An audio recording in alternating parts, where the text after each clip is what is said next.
Assalamualaikum warahmatullahi wabarakatuh. Apa kabar anak soleh dan soleha? Ya, walaupun hanya di rumah saja, kita harus tetap semangat dalam menjalankan aktivitas sehari-hari. Nah, kali ini Ibu Guru akan mengajarkan tentang tema 2, Persatuan dalam Perbedaan, subtema 3, pembelajaran 3. Ya, dalam pembelajaran kali ini kita ketahui bersama-sama bahwa Indonesia itu memiliki beberapa agama, suku, dan dalam satu negara Indonesia. Walaupun agama dan suku yang berbeda-beda, namun rakyat Indonesia tetap bersama-sama menjalani yang namanya kerukunan. Rukun di sini artinya tidak ada perbedaan antara agama satu dan agama yang lain dan saling tolong-menolong. Oke, selanjutnya di negara Indonesia memiliki lambang negara. Lambang negaranya adalah bendera merah putih. Atau sebagai kebanggaan Indonesia, tanda kemerdekaan Indonesia, pada saat hari kemerdekaan dikibarkannya sangsaka merah putih, yaitu merupakan menjadi bendera nasional Indonesia. Warna merah yang di atasnya itu memiliki makna berarti berani, dan putih berarti suci. Merah melambangkan tubuh manusia. Di dalam tubuh manusia itu terdapat darah yang berwarna merah, sedangkan putih melambangkan jiwa manusia. Keduanya sangat penting dan saling melengkapi. Bendera pusaka dibuat oleh Ibu Fatmawati, yang sekaligus juga sebagai istri Presiden Soekarno pada tahun 1944. Bahan bendera terbuat dari katun Jepang dengan ukuran 276 cm kali 200 cm.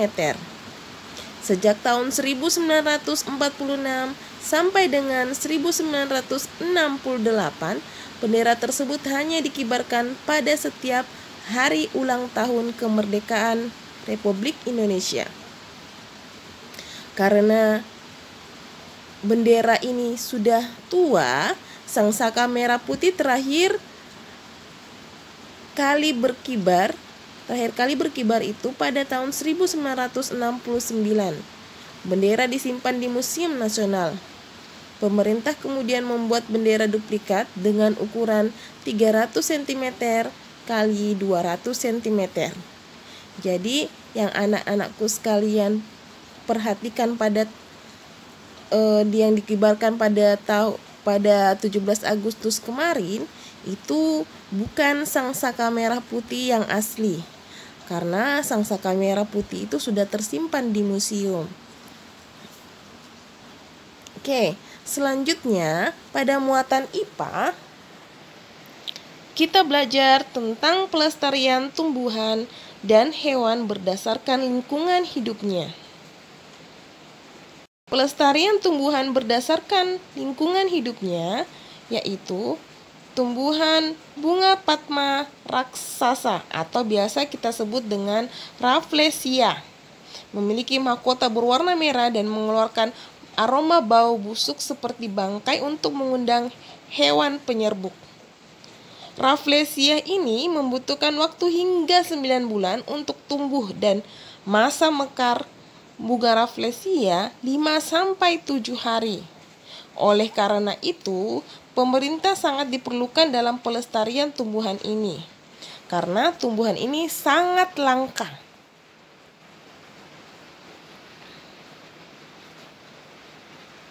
Oke, kita lihat gambar ini. Ini adalah orang utan.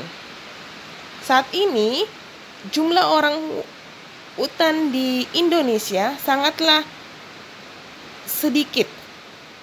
Ancaman kelangsungan hidup orang utan mencakup berubahnya fungsi hutan. Upaya pelestarian terhadap orang hutan pun dilakukan, seperti kerjasama WWF dengan Indonesia. WWF itu adalah perlindungan terhadap hewan-hewan langka yang dibawahi oleh ASEAN,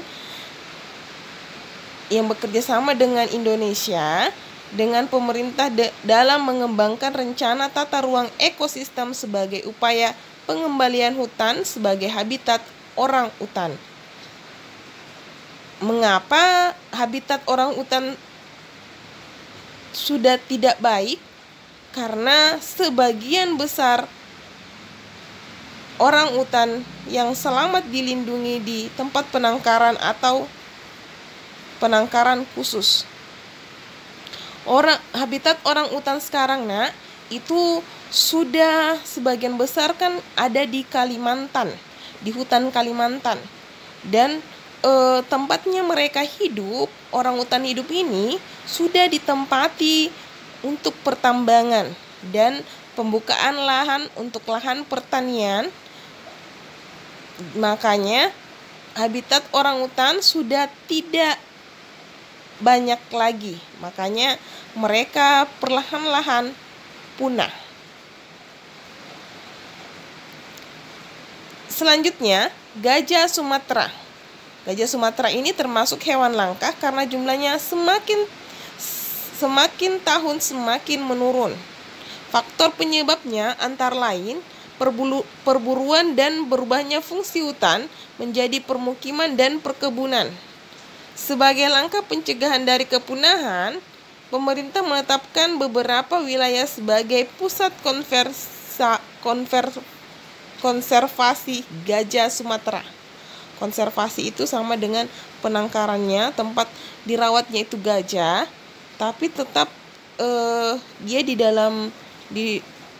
bentuknya seperti hutan, seperti tempat aslinya. Jadi dia di tempat yang terbuka supaya mereka tetap bisa melangsungkan kehidupannya dan tidak punah. Oke. Pada muatan bahasa Indonesia masih kita belajar tentang informasi penting suatu teks sejarah menggunakan kata baku. Kalau kita menulis suatu informasi penting, pastinya kita akan untuk menemukan itu kita harus menggunakan kata tanya. Apa, di mana, kapan, siapa, mengapa, dan bagaimana. Supaya informasi yang kita terima mudah untuk kita temukan dan kita ingat, dan sebaiknya menggunakan kata baku. Berikut tugasnya kalian di rumah, buatlah sebuah poster, gambar.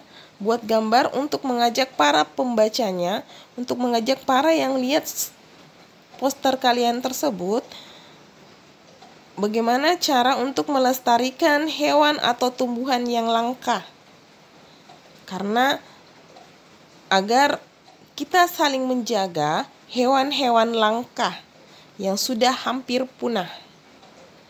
Jadi, poster yang kalian buat itu buat di atas selembar kertas HVS dan isinya harus bagus dan menarik. Nah, kalau poster kalian sudah jadi, kasih bagus memang nih, kasih indah. Terus posternya itu dipegang lalu difoto. Oke. Kalau sudah jadi, poster itu kalian pegang sambil difoto oleh ayah atau ibu di rumah. Ini contoh poster yang ibu guru ambil dari internet. Ini bisa kalian cari yang mungkin kalian bisa bikin yang lebih bagus lagi daripada ini. Oke, anak soleh dan soleha di rumah, ibu guru tunggu ya tugasnya yang ini. Jangan lupa banyak minum vitamin, jaga kesehatan agar si COVID tidak masuk ke dalam tubuh kalian. Semoga semuanya tetap